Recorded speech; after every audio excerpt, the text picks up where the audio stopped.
Hey, okay, so thanks very much, everybody. Good afternoon and welcome to today's talk, which thanks to SMMI is by our esteemed visitor, Professor Michael Mann. So many of you probably know, or have at least heard of Michael. He's a very well-renowned climate scientist from the US. He is currently the Presidential Distinguished Professor in the Department of Earth and Environmental Science at the University of Pennsylvania and Director of the Penn Center for Science, Sustainability and the Media. It says here you've authored over 200 publications, thanks to Wikipedia, this is. And it's including a bunch of books that some of you may have read. Certainly some of them grace my shelf. Actually, Damon reminded me you're going to have to sign a few of those before you leave. So as well as being a prolific author and science communicator, he's been recognized by numerous honors, far too many for me to list here, but of note, the Tyler Prize for Environmental Achievement in 2019. You were elected US National Academy of Sciences member in 2020, part of the IPCC team that won the Nobel Peace Prize in 2007, and was elected Fellow of the Royal Society last year in 2024, which is how we got talking, and I suggested he come visit us next time he's in the UK. So I think overall, Michael's work has really fundamentally shaped our understanding of climate change. Particularly, many of you know of his iconic hockey stick graph, which I think we'll hear a little bit, but on the graph on the slide there, which I think does a really great job of illustrating the sort of rapidity and unprecedented scale of anthropogenic warming over the last century. And today he's going to be talking beyond, or taking us beyond that hockey stick graph to tell us about some climate lessons from the Common Era. So please join me in welcoming our speaker, Michael Mann.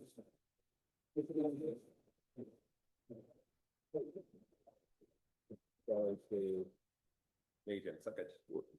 Thanks very much, Gavin. It's great to be here. It's a beautiful location to be talking about the climate here near the south coast of the UK. And I will be talking about the other lessons that we can learn from studying the past, specifically the Common Era of the past 2,000 years. The hockey stick has gotten a lot of attention, and it's certainly what thrust me into the center of the fractious debate over human-caused climate change. But as I will hopefully convince you, there are a lot of other very important lessons besides just the fact that the warming today is unprecedented in this long-term context. There are a lot of other important lessons that we can learn from studying the climate of the Common Era. So obviously, past temperature trends, this is one of the more recent depictions. This is based on the Pages 2K project of nearly 100 scientists from numerous countries around the world who have taken into account the huge wealth of paleoclimate proxy data that are available today to put together this composite estimate of how the temperature of the planet has varied over the past 2,000 years. So that's sort of the current version of the hockey stick. Back in the late 1990s, in fact, on Earth Day, April 22nd, 1998, we published this article in the journal Nature that was a reconstruction of past temperature patterns around the planet based on paleoclimate proxy data like tree rings and corals and ice cores. And I'll just play a little animation here, and you can see these reconstructed patterns of temperature from year to year. You can see in the eastern tropical Pacific, you see El Nino events coming and going. You see these sort of quadrupole patterns of warming and cooling in the North Atlantic sector related to the so-called NAO, or Northern Annular Mode. There's a lot going on here. There's a lot of rich information in these spatial patterns. And that is really what we felt was the most important scientific contribution of this work, was the understanding that it provided us when it comes to sort of the spatial patterns, the global patterns of temperature from year to year back in time, and what we can learn from them. About the most scientifically uninteresting thing the least interesting thing you can do with these rich spatial patterns is to just average over the whole domain to get a single number for each year, right? That averages away a lot of the interesting details. But it turns out that it was that one operation of averaging over the globe to obtain a curve that got all of the attention.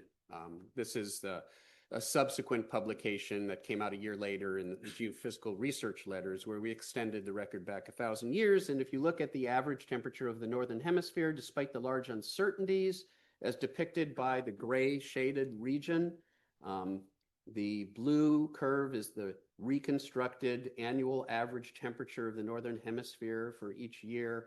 The gray is the uncertainty, the sort of 2 sigma uncertainty range, 95% uncertainty range. The black curve just sort of highlights the low frequency changes.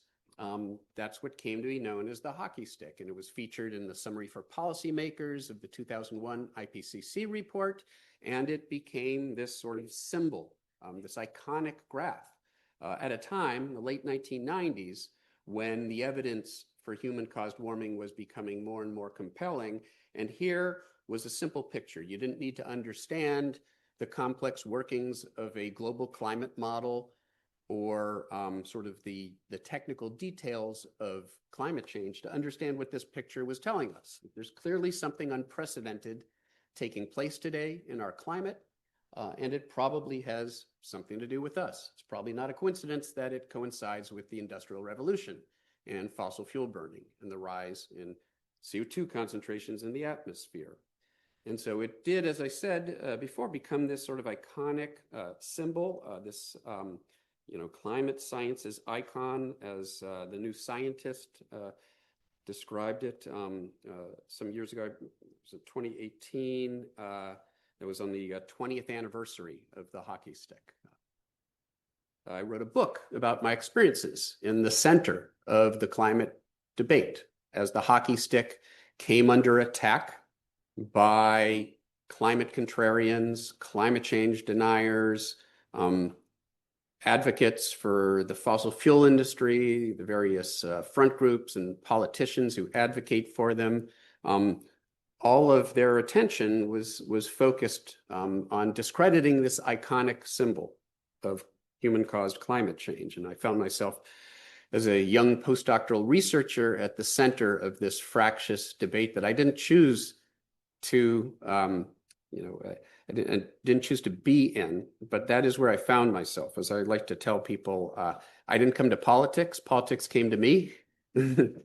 But I've grown to embrace the opportunity that's provided me to, the platform that's provided me to talk about climate change, the challenge, the threat that it represents to the public, policymakers. And over the years, of course, multiple studies sort of reaffirmed and extended our original findings. This graph on the right here compares the original hockey stick as it appeared in the 2001 third assessment report of the IPCC to a longer hockey stick that was shown in the sixth assessment report of the IPCC a few years ago, where the handle of the hockey stick has gotten longer because the reconstructions go back further, more widespread networks of paleoclimate proxy data that reach farther back in time, more than 2,000 years. And the blade has gotten sharper because we have continued to warm at a rate now of about 0.3 degrees Celsius per decade. So the blade is sharper and the handle is longer. In fact, this is a reconstruction that was published a few years ago by Osman et al., a number of co-authors using paleoclimate proxy data and data model data assimilation to extend the record even farther back in time. And you can see here on the right, the inset is the last 1,000 years of their record, and it looks like a hockey stick. But they go back not just over the entire Holocene, but into the last glacial period, back towards the last glacial maximum. And you might say it's more of a scythe than the Grim Reaper's scythe than a hockey stick. But it underscores once again how unprecedented this rapid warming is that we see today. So what I want to talk about, and I already alluded to this, is what we can learn about climate dynamics. That's actually what sort of motivated the work in the first place. In this, this is a graph, and I'll talk more about this later on. It's a type of multivariate power spectrum. So you can take a spatiotemporal data set, like the global surface temperature data set, and do sort of a simultaneous spectral analysis of all the locations in that data set to see if there's some band, some frequency band, some range of time scales where there is significant sort of oscillatory behavior in the data. And what this shows, for example, is that you unsurprisingly see these prominent peaks in the so-called ENSO band, the El Nino Southern Oscillation Band, 3 to 7 year timescale variability. There is enhanced power in the data set at those time scales that suggests sort of quasi-oscillatory behavior. And this method is designed to sort of isolate that. So let's talk about El Nino, and not just the oscillatory behavior, but the implications it has for climate change. Other than human-caused warming, El Nino is the biggest signal in the climate record. El Nino events, as we know from this past 2-year period, where we've seen a very prominent El Nino event that's contributed to the record global warmth. El Nino events impact rainfall patterns and drought and temperature patterns around the world. Europe is not one of the core locations of El Nino impact, but there's a large part of the world that is impacted heavily by El Nino events. Hurricane activity in the tropical Atlantic is substantially influenced by El Nino. La Nina years, the flip side of El Nino, tend to be very active hurricane seasons. It's also associated, for example, with drought in the western U.S. La Nina years tend to be dry in the desert southwest of the U.S. El Nino years tend to be wet. That's not always true, but that's sort of a typical response. And so if you care about how hurricanes are going to change, you care about regional drought patterns and rainfall patterns, all these other things aside from just global average temperature that matter from a climate impact standpoint, you'd really like to know how climate change is going to impact the behavior of El Nino. And one of the dirty secrets of climate science today is we still don't have a confident answer to that. Now, this graph down here is based on, I believe, CMIP3, an old version of the IPCC sort of multi-model climate model simulations where modeling groups around the world do the same experiment and modelers can compare among their different models to see what sort of answers they yield. And what this shows, and this, even though this is CMIP3, this basic divergence holds today. The models are sort of split between whether we expect climate change to lead to larger individual El Nino and La Nina events, that would be the positive quadrant on the y-axis, or smaller El Nino and La Nina events, that would be the negative quadrant.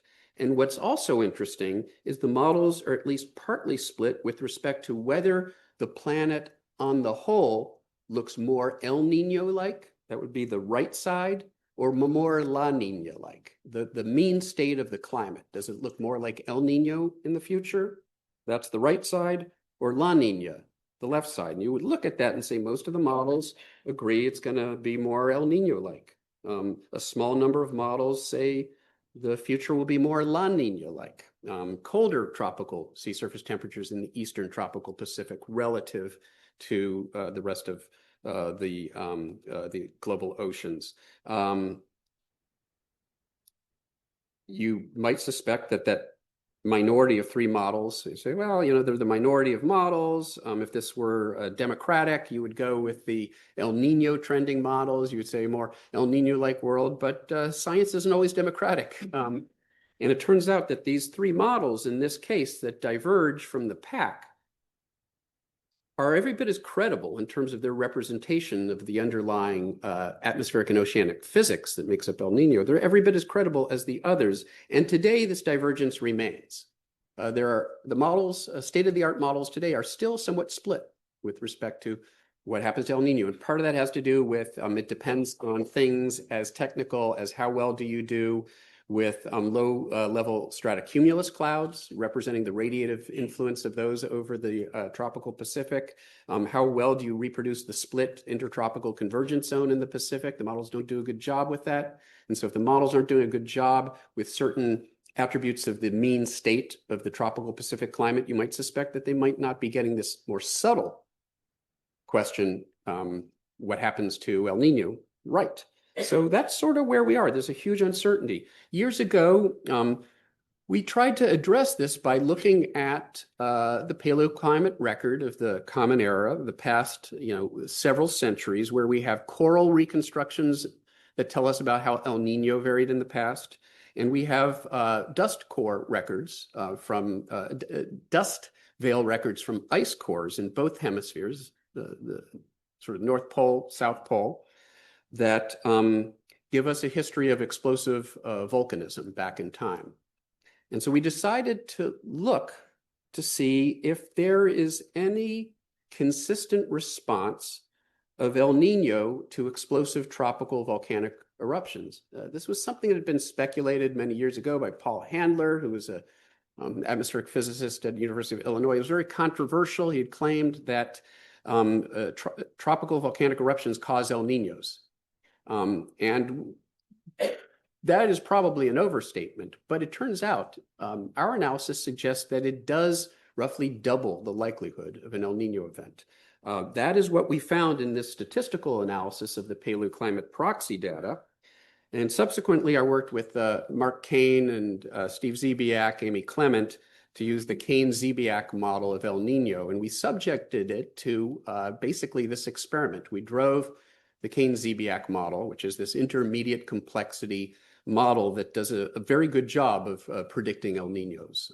It only knows about the tropical Pacific climate, the tropical Pacific Ocean, and the tropical Pacific atmosphere. So if something happens with this model, you know it's due to the tropical Pacific because it doesn't know about the rest of the world. And for reasons I won't go into detail with, but it has to do with the same basic feedback mechanisms, the Birkness feedbacks that govern El Nino. When you look at how sea surface temperatures in the tropical Pacific respond to a volcanic eruption, there is the obvious radiative effect, which is you're decreasing incoming sunlight, blocking out incoming sunlight with these volcanic aerosols that are in the tropics. And so you tend to cool on average. That's the sort of, if you like, the radiative impact or the thermodynamic impact you would expect cooling. But there's also a dynamical impact, which is as long as you have upwelling of cold water in the eastern tropical Pacific due to Ekman divergence from trade winds, you're going to keep those sea surface temperatures cold. It's still going to be cold swimming in the Galapagos Islands if you've ever tried it. Those sea surface temperatures are quite low, and they're low because you have strong equatorial upwelling there. And as long as you have that equatorial upwelling, those sea surface temperatures are going to be cold. It turns out then, if you're going to warm up the tropical Pacific domain, and you can't warm sea surface temperatures a volcanic eruption is cooling, right? So you're trying to cool the climate, but the sea surface temperatures in the eastern tropical Pacific are pinned at whatever temperature they are from the upwelling. You're going to have to cool more in the western tropical Pacific. Those waters are free to respond directly to the radiative forcing. And so through that reasoning, a negative radiative forcing actually leads to a decreased sea surface temperature gradient across the tropical Pacific, which is what El Nino basically is. La Nina is the flip side. It's an increased sea surface temperature gradient. Cold in the east, warm in the west. That's La Nina. So volcanic forcing gives you a more El Nino-like response through the Birkness mechanism. It turns out that the Birkness mechanism, at least in the real world, appears to dominate here. And the pattern that you see in the paleo data, the year of the eruption, the year following the eruption, you tend to get an El Nino event.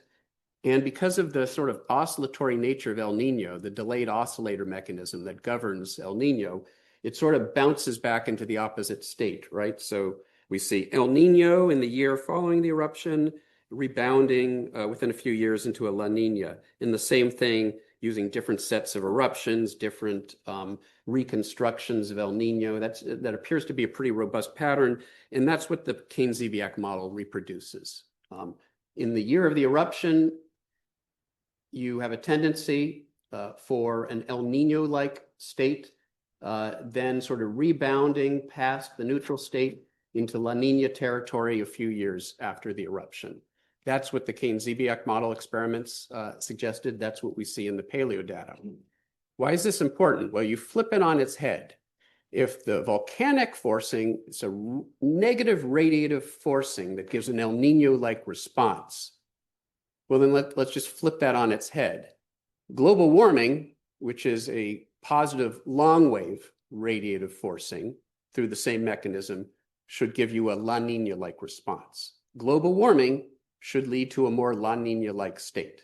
And that would be true if the Birkness mechanisms and the dynamical effects dominate. If it were just purely the thermodynamic and radiative effects, you would expect the opposite. And in the real world, there's a competition between the two.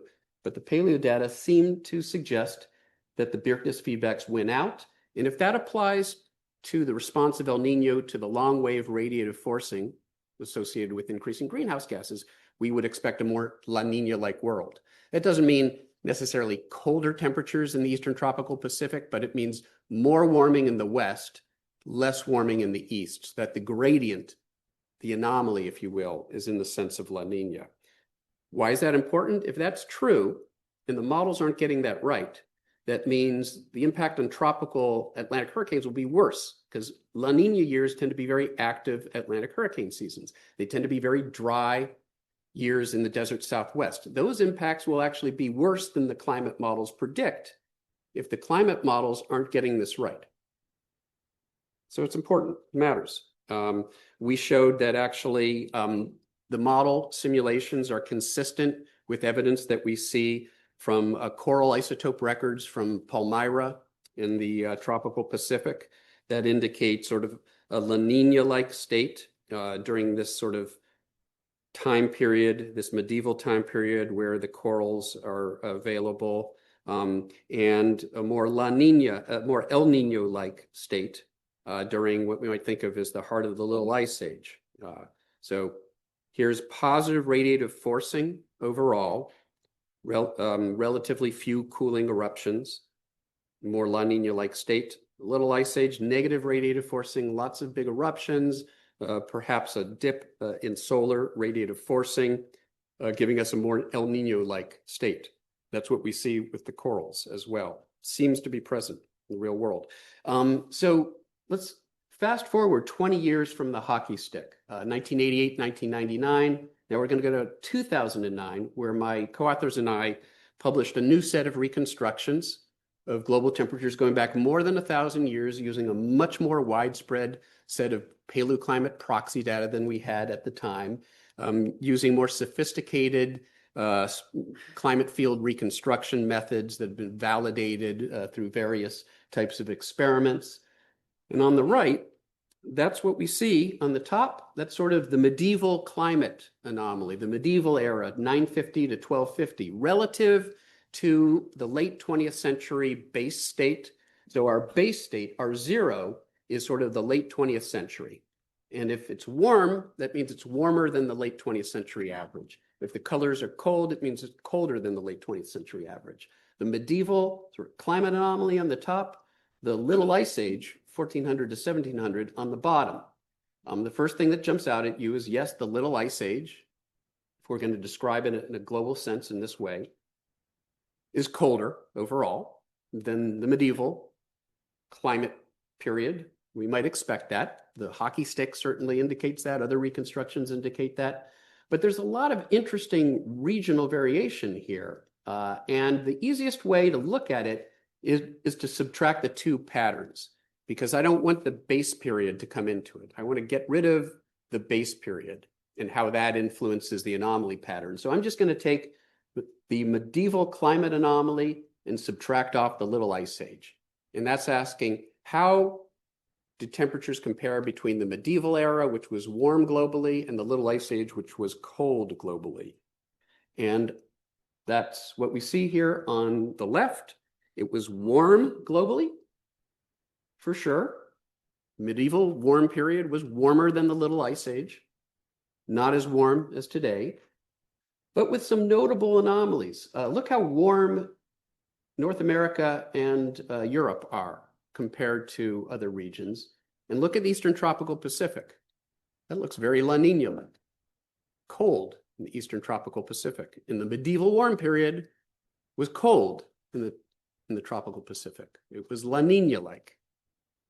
We can compare to climate model simulations that had been done of those same periods that were available to us, again, now, a decade and a half ago. And so here are two different model simulations, basically of that same difference. The GISS Model E, NASA GISS Model E, that's in the middle. On the bottom, a simulation of the NCAR, CCSM 1.4 model, I believe it was. And two things jump out at you. One, neither simulation reproduces that cold anomaly in the Eastern Tropical Pacific. They're not producing a La Nina-like response. Now, so either the reconstructions, which do suggest that response, are wrong, or the models are wrong. They don't have the requisite physics. They're not getting that right balance between the Birkness mechanisms and the radiative response right. There are credible reasons to believe that to be the case. Or they're both wrong. Maybe they're both wrong. Maybe the reconstructions and the models are wrong. The GISS model does reproduce that enhanced warming over North America and Europe. That pattern of enhanced warmth here and here that we see in the reconstruction is reproduced in the GISS model. The GISS model has interactive ozone photochemistry, which the other model doesn't have. And it turns out in work done by Drew Shindell, Gavin Schmidt, and others have shown that when you take into account the interaction between ozone photochemistry and changes in solar output, you can get a strong North Atlantic oscillation response, a strong response of the behavior of the jet stream. And it has to do with temperature gradients in the upper troposphere, lower stratosphere, and how they influence planetary waves and the jet stream. So you get this pattern of the jet stream. It wiggles in a way that brings more warm air into North America, more warm air into Europe. The model reproduces that as a consequence of the negative phase in the Little Ice Age or the positive phase in the medieval climate period of the NAO. And that's what's shown here in the top. The NCAR model doesn't have interactive ozone photochemistry. It doesn't produce that response. It doesn't reproduce that pattern that we see in the reconstructions. So here now we're getting into certain key questions about how dynamical responses of the climate like the NAO and El Nino respond to radiative forcing that may be extremely relevant to understanding some of the outstanding questions today about the regional responses of climate and dynamical mechanisms of climate to anthropogenic warming. Let's now talk about these oscillatory behavior, but at longer time scales. First of all, there's evidence of sort of almost a bidecadal oscillation. It's been variously called the Pacific Decadal Oscillation or the Interhemispheric Pacific Oscillation. There are different names. There are more of these acronyms than there are climate modes. But there's some evidence of sort of enhanced oscillatory behavior in the climate system centered in the Pacific on sort of interdecadal 15 to 18-year timescales.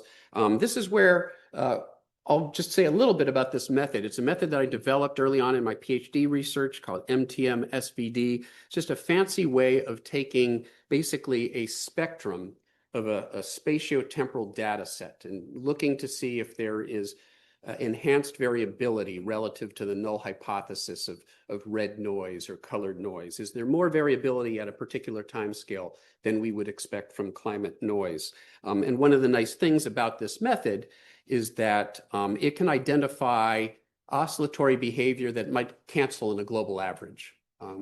Internal modes like El Nino or related to ocean circulation changes that might largely redistribute heat. So if you average over the whole globe, The signal is very small, but regionally it can be quite large because you have out of phase warming and cooling in different regions, or you have propagation. So there's a time lag between where you see warming in one region, where you see it in the other. This data set will identify those oscillations regardless of how they may or may not cancel in a global average. And this just shows a synthetic data set. On the top is a secular trend with warming just about everywhere. The arrows in the southern part of that domain are showing cooling in one region.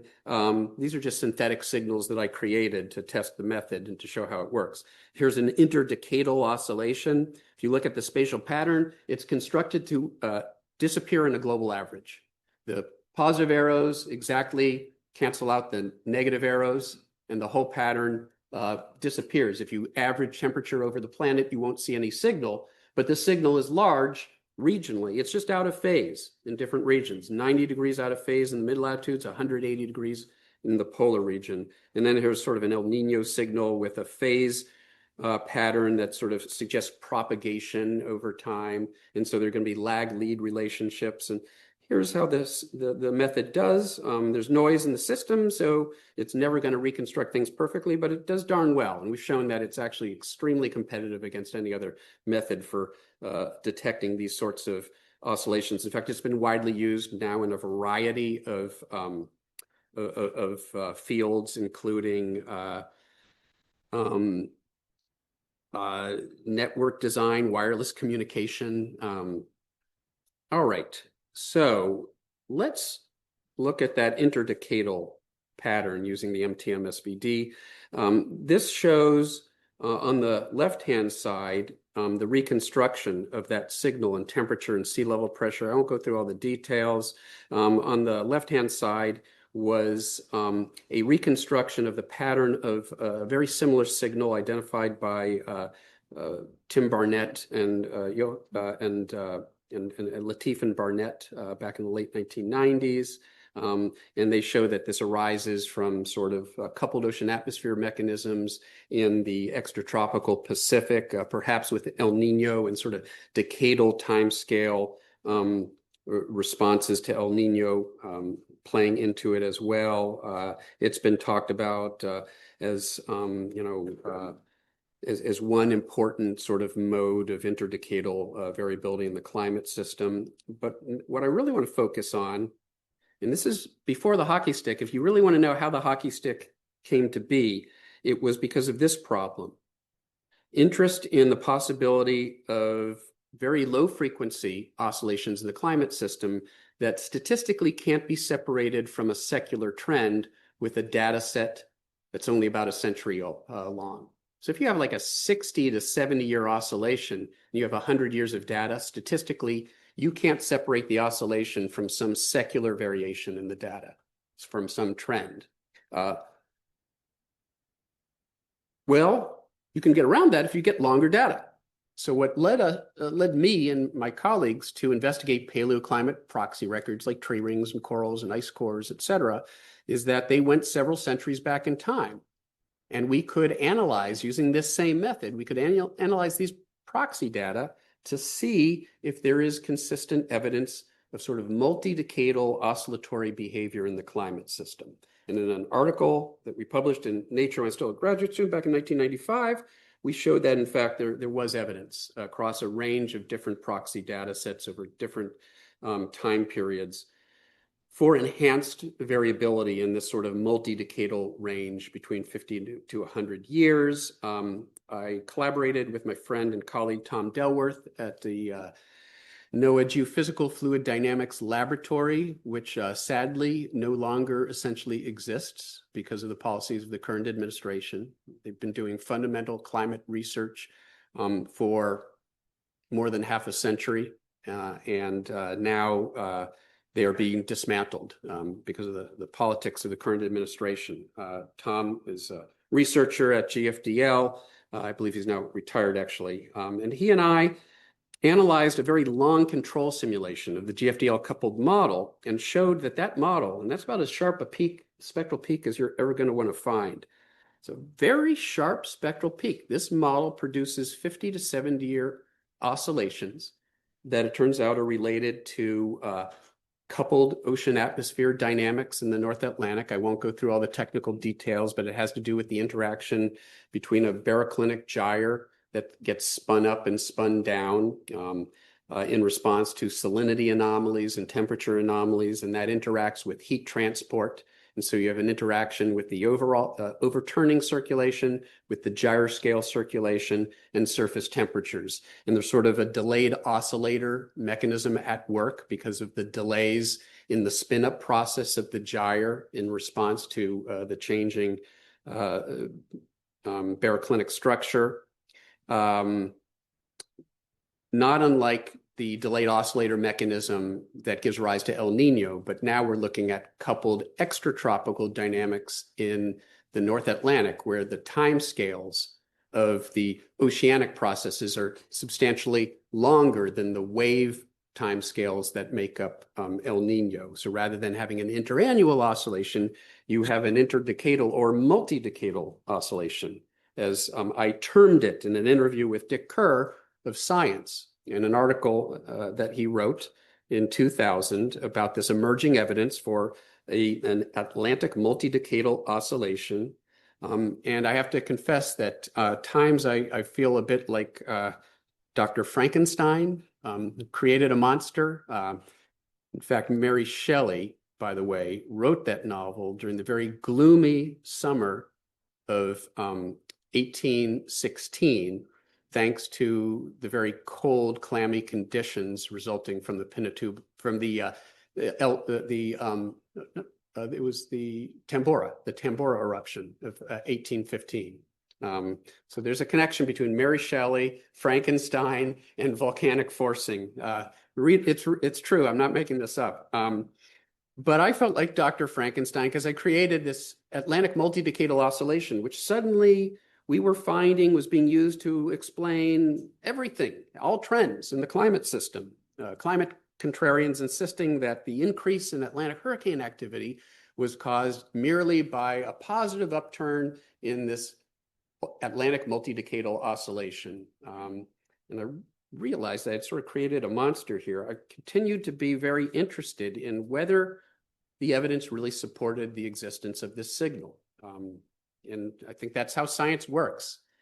Doesn't matter what you believed at one point in the past. If the evidence comes to contradict what you believed, then you update your views. And this is sort of a story to that effect.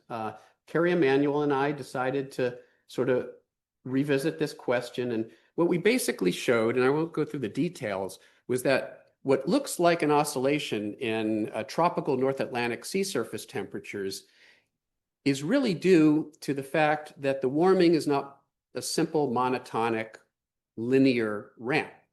You have warming in the early 20th century to the mid 20th century. You have aerosol cooling from industrial processes from the 1950s to the 1970s. So a flattening. And then you have the Clean Air Acts, the 1970s, 1980s. You remove the aerosols and the warming accelerates. And so you have this sort of pattern of rapid warming, flattening, and rapid warming. Now, what happens if you take a pattern like that and you subtract off a linear trend? What's left? An oscillation with a multidecadal time scale. And so you're wondering at this point, surely the AMO can't be such a silly artifact of how we were looking at the data. The AMO was such a silly artifact of how we were looking at this data.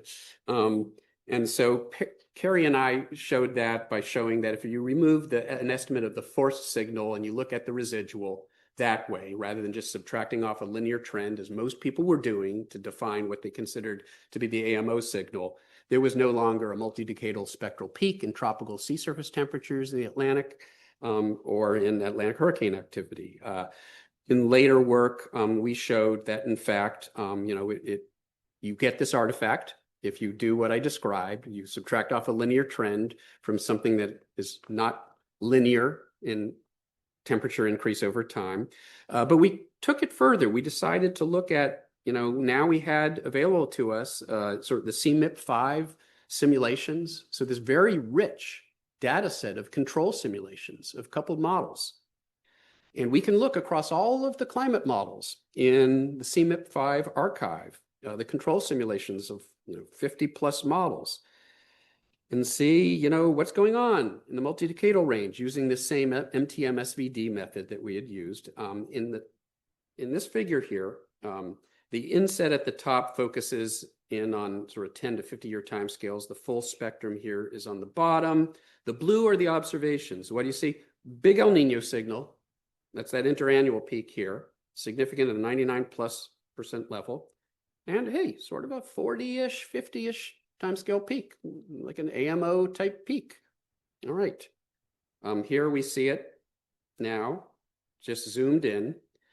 The black curve is the average of the results of all of the models in the multi-model ensemble, all the control simulations in the multi-model ensemble. No structure whatsoever, no hint of a peak in the multi-decadal range. The black is the average of the spectra of all the models. The gray show the 66 and 95% limits over all the simulations.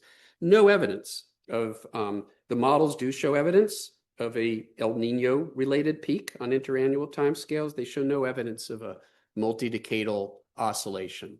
Now, that doesn't mean the oscillation doesn't exist.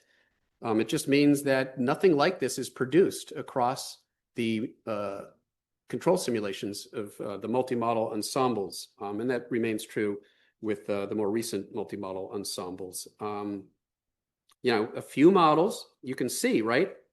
Because the 95% limit does rise here. So there are at least a few models that are giving you a spectral peak in that range.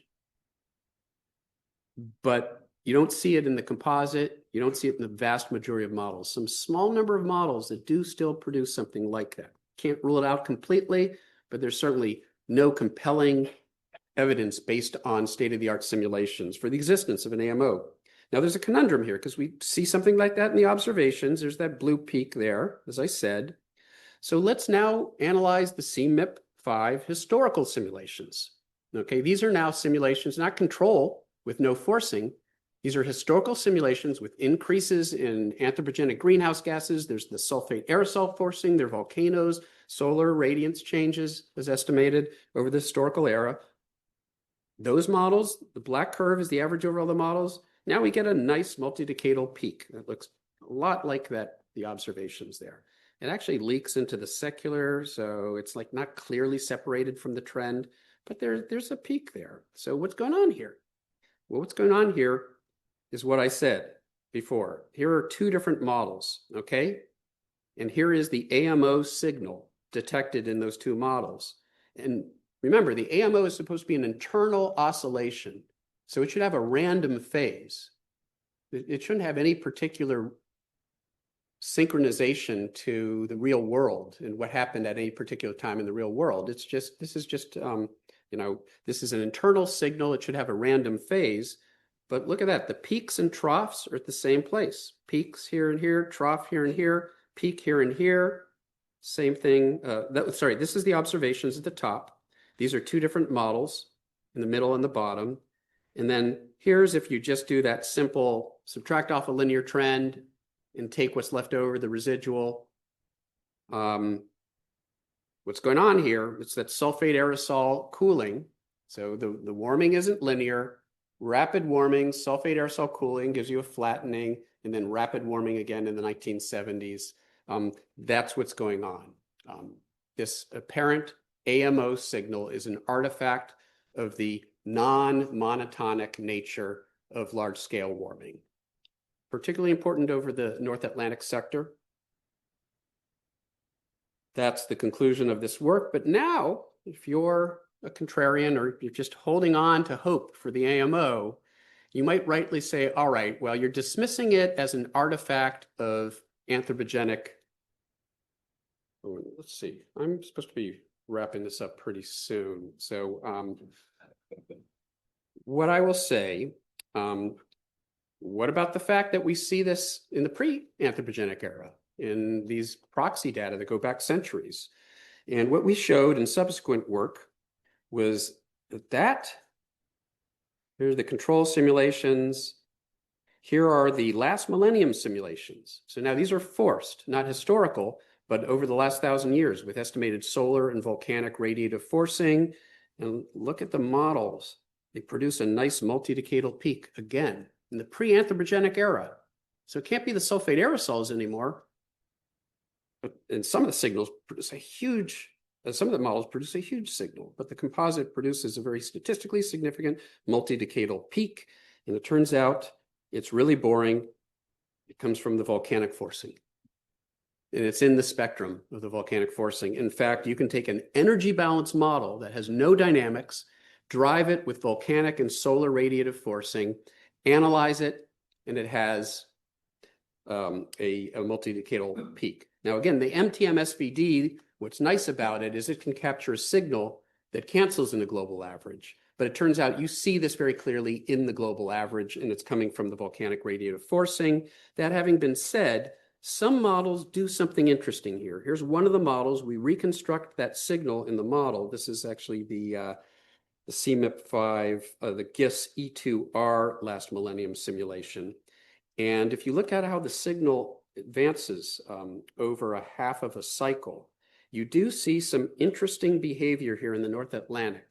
And so it does seem like the forcing here is triggering some sort of dynamical response in the North Atlantic that gives enhanced variability, and that does give sort of something that is AMO-like in this particular signal. There's a hint of an interaction between the forcing with the internal, gyre scale dynamics of the North Atlantic. But fundamentally, it's being driven by the volcanic forcing. It's not an internal oscillation in the climate system. I won't say much about AMOC collapse. The last thing, other than the reconstructions, do show evidence for a cooling that we think is consistent with a fairly dramatic weakening of the AMOC over the last century, earlier than we would expect based on climate model simulations. Maybe that's because Greenland is losing ice earlier than we expected. The freshwater forcing is taking place earlier than we expected. The freshening and that's a controversial matter. My good friend, Stefan Rahmstorf, who was the lead author on this work, is a very strong proponent of the idea that we are already seeing the slowdown of the AMOC. And I think he had a press conference at EGU last week where he talked about that. There are other scientists who aren't convinced of that. So it remains a legitimately contentious topic. And then finally, just climate sensitivity. The last thing I'm going to mention here, what we showed some years ago is that analyses that yield low estimates of climate sensitivity from the last millennium, and that's what this shows. If you look at all the lines of evidence for climate sensitivity, how sensitive is the climate system, this is from actually an article that Gabby Hegerl co-authored some years ago, the graph sort of repurposed in the Scientific American article that I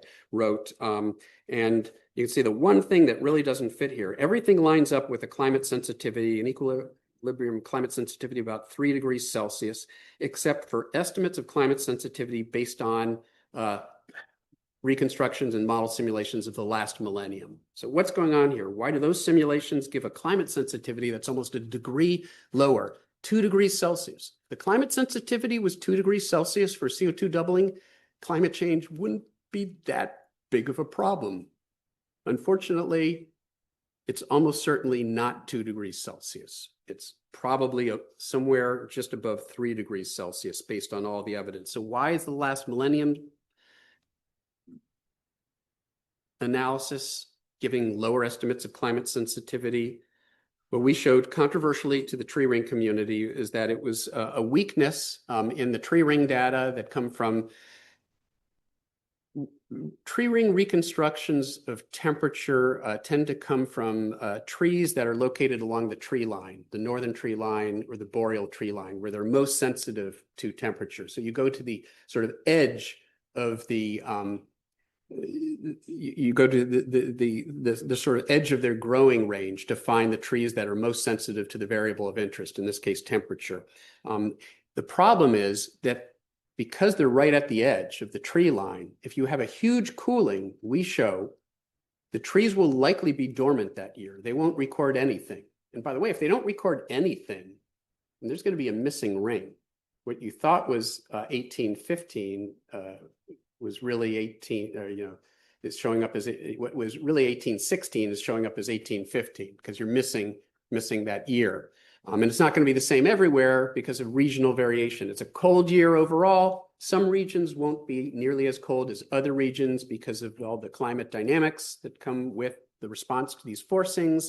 So some trees will miss that year, others won't. And so when you go back in time with the chronology, you're going to accumulate random age errors, one year by 1 year age errors in different regions over time. And by the time you get all the way back to 1815 and especially 1258, the two biggest eruptions of the last 1,000 years, you're going to have washed out the signal entirely. And we showed that we reproduced that, those years are actually missing in the tree ring reconstructions. What's so important here? The model, the red is showing what we would expect. The blue is showing what the tree rings give, and the green is showing our reconstruction of what we think the tree rings should give given this problem. And so you're not recording the huge volcanic cooling events of the last 1,000 years. Those by far dominate the variance in the time series of the models. The temperature variance in the models is primarily a function of those big volcanic forcing events. Solar forcing is much smaller, interannual variability, internal variability is much smaller. So if you're missing that signal in your reconstruction and you're trying to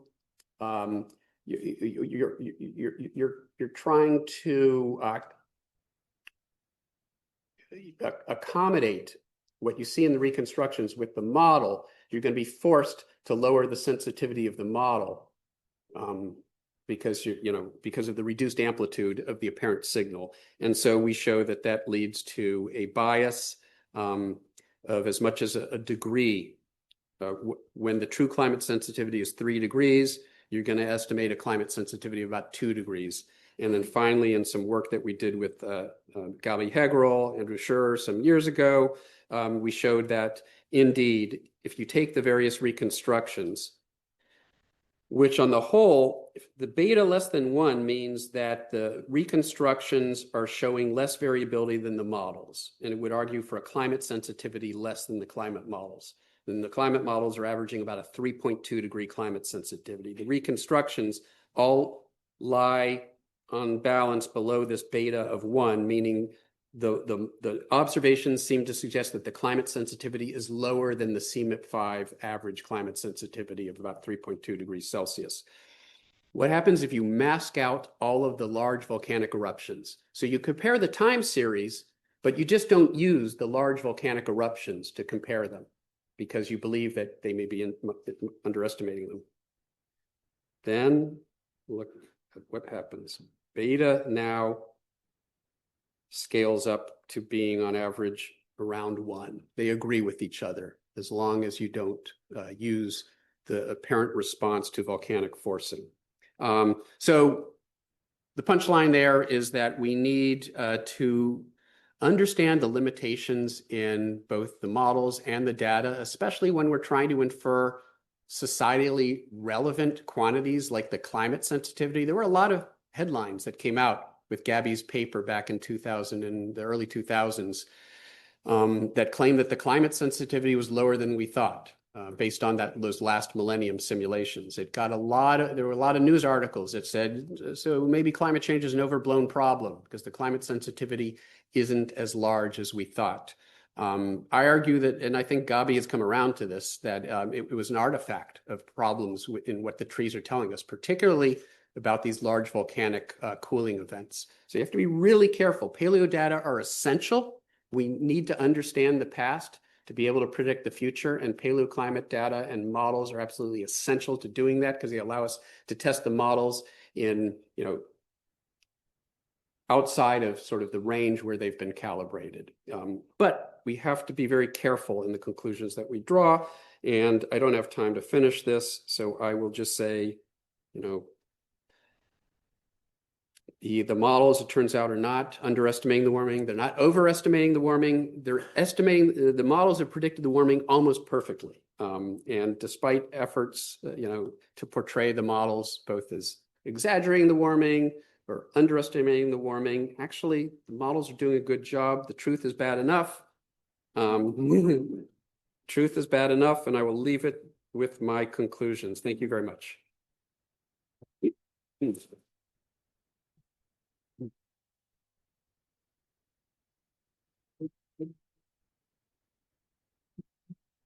you very much, Michael. Really fascinating talk. We've got time for some questions. Who wants to go first?